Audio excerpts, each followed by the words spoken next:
할렐루야. 순천 북북교회 소망부 여러분, 우리 하나님의 성령께서 주시는 평화와 기쁨이 가득하시게 빕니다. 오늘은 제가 소망부실이 아닌 다른 곳에 와 있는 것 같죠? 목사님이 웬 환자복을 입고 있나 생각하실 텐데 코로나19는 아니고요. 지난 목요일에 갑작스럽게 수술을 받게 돼서 병원에 와 있습니다. 하나님의 은혜로 수술은 잘 되었고 천천히 회복 중이에요. 우리 소망부 식구들은 모두 아프지 않고 건강하길 바랍니다. 제가 갑자기 수술을 하게 되었다고 하니까 저희 식구들이 이게 도대체 무슨 일인가 싶어서 깜짝 놀라기도 하고 걱정을 많이 했습니다.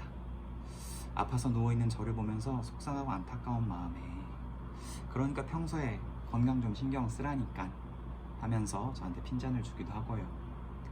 그러면서도 사랑하는 가족이 아프다고 하니까 바쁘고 피곤한 중에도 돌아가면서 간호도 해주고 병수발을 들어주네요. 가까운 사람들이 소중하다고 하는데 새삼 더 고마움을 느끼게 되는 시간인 것 같습니다. 저를 향한 가족들의 마음처럼 하나님께서도 우리를 보시면서 안타까운 마음에 애가 타서 혼을 내기도 하시고, 그렇지만 또 우리를 지키고 돌봐주는 분이시죠. 연복음 11장을 보면 예수님이 사랑하신 제자 세 사람이 등장하는데요. 바로 베다니에 사는 마르다와 마리아 그리고 나사로 남매입니다. 그런데 나사로가 그만 중병에 걸려서 죽을 위기에 놓였어요. 마르다와 마리아는 예수님께 도와달라고 연락을 했지만 그 소식을 듣고 예수님께서 도착하셨을 때는 이미 나사로는 죽어서 무덤에 누워 있었습니다. 마르다와 마리아는 사랑하는 오빠를 잃은 슬픔에 너무 깊이 잠겨 있어서 두 사람을 위로하려고 온 사람들마저 눈물을 흘리며 울고 있었어요.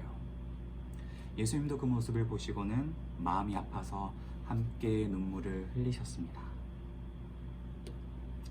그렇지만 예수님은 거기서 멈추지 않고 하나님의 능력을 믿으라고, 나사로가 다시 살아날 거라고 말씀하시죠. 하나님께서는 나사로를 향한 예수님의 진심 어린 애정을 아시고 기도를 들어주셨습니다. 나사로의 무덤 앞에서는 예수님이 나사로야 나오렴 하시자, 이럴 수가, 나사로는 정말이지 살아나서 무덤 밖으로 나온 거예요. 예수님께서 슬퍼하시는 사람들의 눈물을 닦아주시고 그들에게 새로운 희망과 믿음을 심어주신 것이죠. 우리를 사랑하셔서 우리 때문에 아파하시고 우리를 위해 일하시는 하나님, 그 하나님은 지금도 살아계신 하나님이십니다. 전 세계가 코로나19로 비상인데요.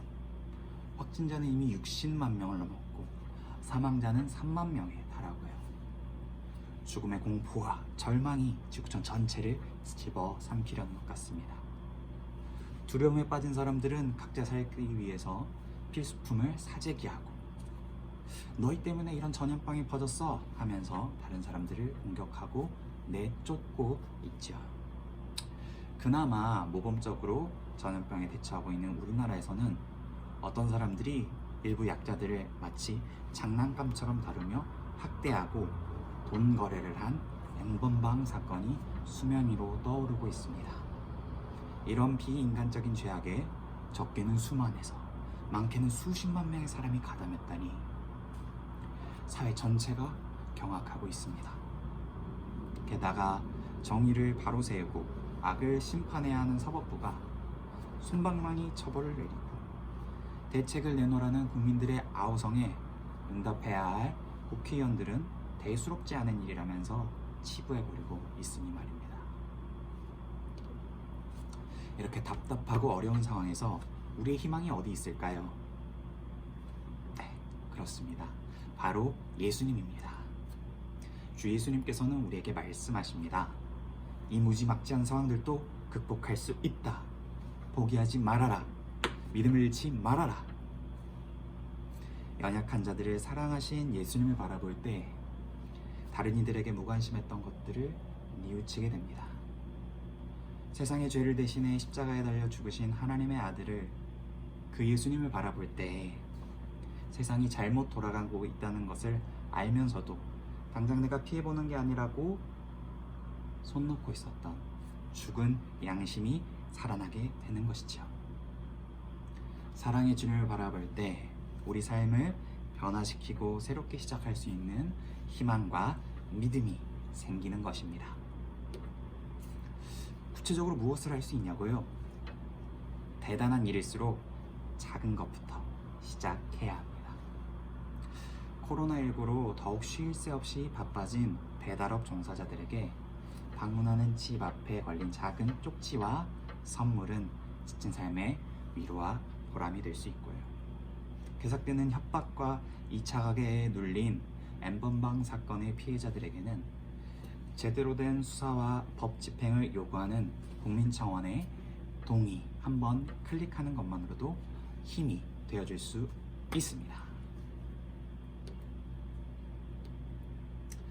그렇게 하루하루 사랑을 실천하며 살아가는 우리에게 각자의 아픔과 이 땅의 상처가 치유되고 그 의미가 밝혀지는 그날까지 희망의 근원이시고 믿음의 주 되시는 예수님께서 늘 함께 하실 것입니다.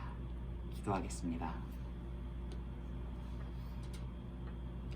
삶의 소망을 잃고 마치 죽어버린 것과 같은 사람들에게 새 희망을 주셔서 삶의 생기가 넘치게 하시는 하나님, 우리의 한숨과 탄식, 눈물과 울부짖음을 받아 주소서.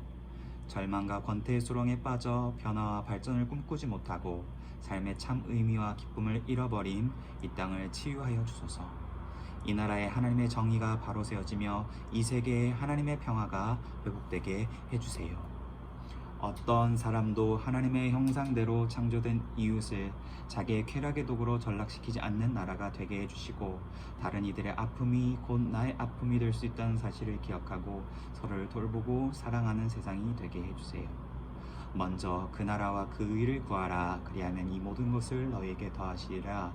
약속하신 말씀 따라 대한민국과 지구촌에 하나님의 나라가 임하기를 기도하는 우리 한 사람 한 사람을 붙들어 주시고 돌봐주실 것 믿고 감사드리며 예수님의 이름으로 기도드렸습니다.